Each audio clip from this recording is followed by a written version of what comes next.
Jeg ved ikke, hvad jeg skal. Jeg er pisse fuld. Og en eller anden grund, så er jeg væltet ind i en bus.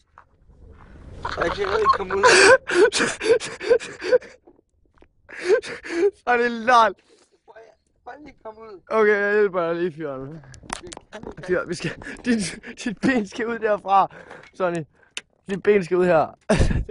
Hjælp mig. Jamen, okay, vi flytter lige cyklen herover. Og så putter...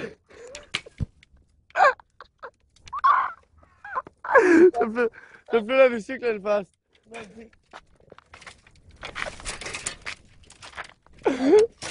Hej, friend. Ja. Der er lige en... Hej, friend. Hvorfor står der en hund der? Sådan der. Og så kan vi lige have dig op også. Fyr. Det der er det bedste i hele verden. Hvordan kan det nu ske? Du har seriøst, må jeg lige se dit hoved, du har sår i hovedet. Hej. Du bløder i knolden lige nu. Ej, det er ikke så godt. Nej, det er ikke så godt. Og jeg er faktisk rigtig under at filme det, men det